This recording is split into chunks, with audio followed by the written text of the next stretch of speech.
यहीं पे हुआ था भरत मिलाप संवाद। राम और सीता माता सोया करते थे। 11 साल 11 महीने और 11 दिन व्यतीत किए थे। हो सकता है आधे लोगों को इन कथाओं के बारे में पता ही ना हो।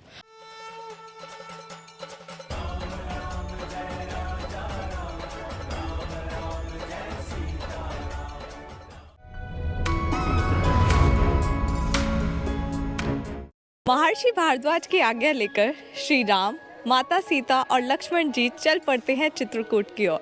तो उन्हीं के पीछे पीछे हम भी आ गए हैं प्रयागराज से 130 किलोमीटर दूर स्थित चित्रकूट धाम में। प्रयागराज से चित्रकूट का रास्ता घने जंगल और पहाड़ियों से भरा था। इस बात से हम अंदाजा लगा सकते हैं कि उस जमाने में ये कितना घना जंगल रहा होगा, जिसको पार करके प्रभु राम आगे गए होंगे।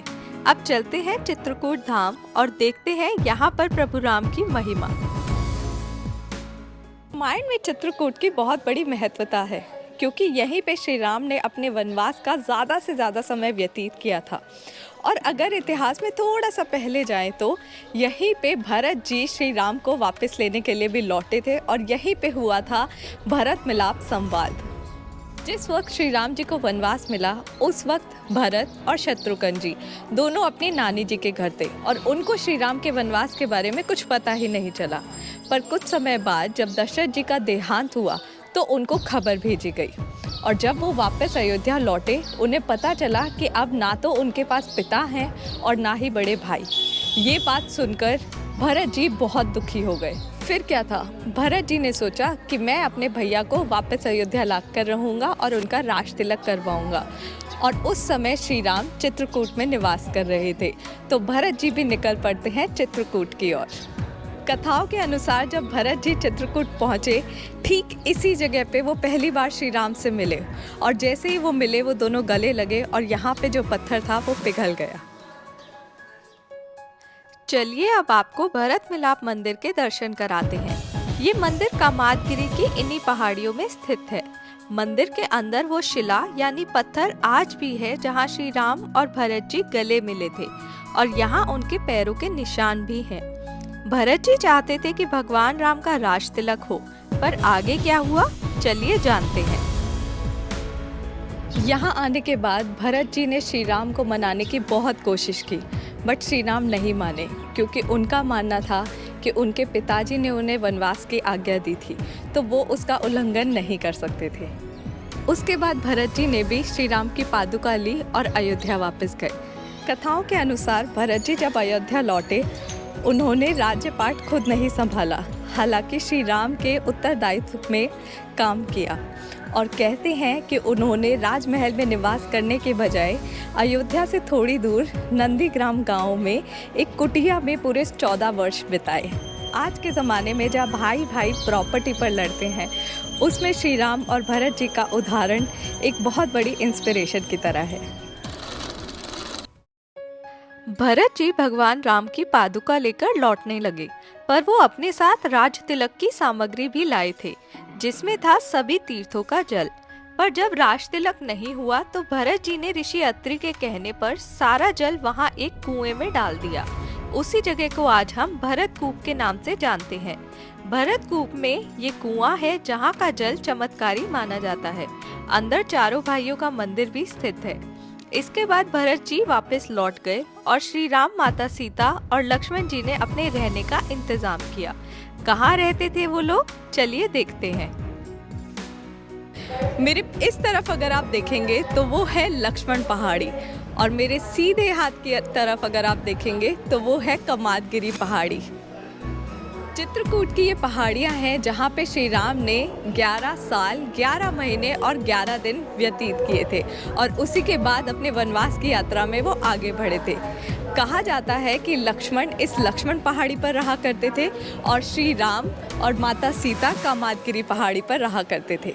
चलिए सबसे पहले आपको दर्शन करवाते हैं कामादगिरी की पहाड़ी का, जहाँ भगवान राम ने वनवास का काफी बड़ा हिस्सा व्यतीत किया था।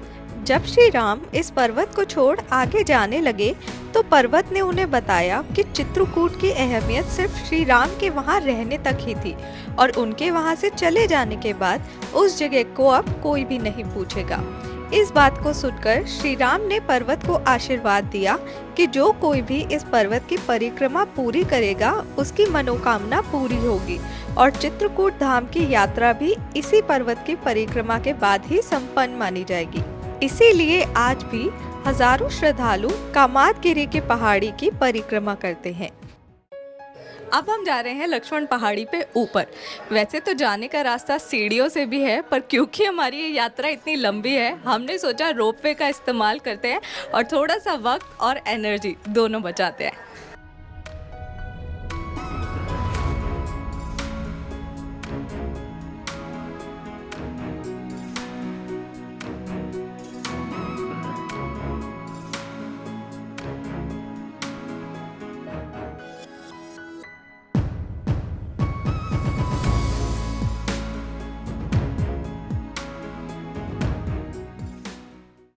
तो जब वहाँ सोने जाते थे प्रभु श्री राम और माता जानकी, तो लखनलाल जी यहीं से पहरेदारी किए हैं खड़े होकर।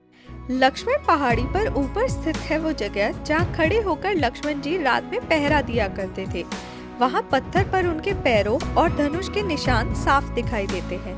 ऊपर ही मंदिर है जहाँ आप शिव जी और लक्ष्मण जी के दर्शन भी कर सकते हैं। ऊपर से वो जगह साफ दिखाई देती है जहाँ माता सीता और श्री राम विश्राम किया करते थे। तो चलिए अब हम वहाँ आपको लेकर चलते हैं।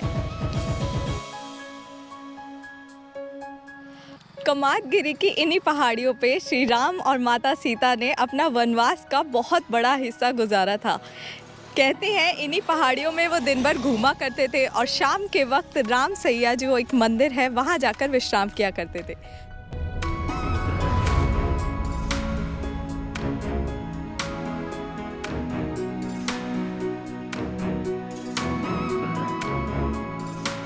मेरे पीछे ये जो बड़ी सी चट्टान है, इसी चट्टान पे भगवान राम और सीता माता सोया करते थे। मुझे बिल्कुल यकीन नहीं हो रहा है कि कौन से कर्मों का फल है कि मैं हर उस जगह पे जा पा रही हूँ और फील कर पा रही हूँ। आशा करती हूँ आपको भी ये चीज़ें देखने में उतना ही मज़ा आ रहा होगा जितना मुझे आ रहा है। जितना सुख मुझे प्राप्त हो रहा है उतना ही आपको हो रहा होगा।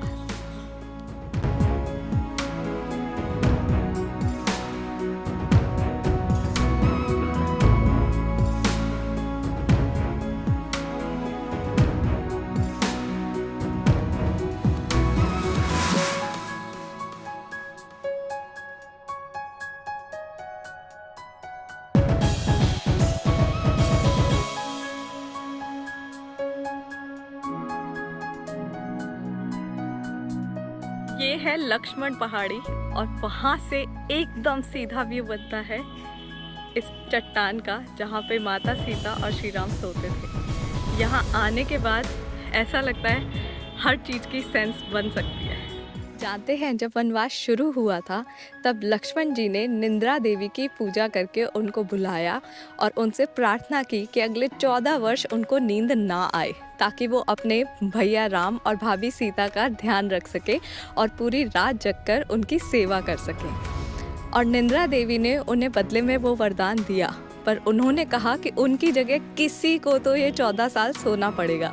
तो निंद्रा देवी उसके बाद लक्ष्मण जी की पत्नी यानी कि माता उर्मिला के पास गए और उर्मिला देवी ने इस बात को स्वीकार किया।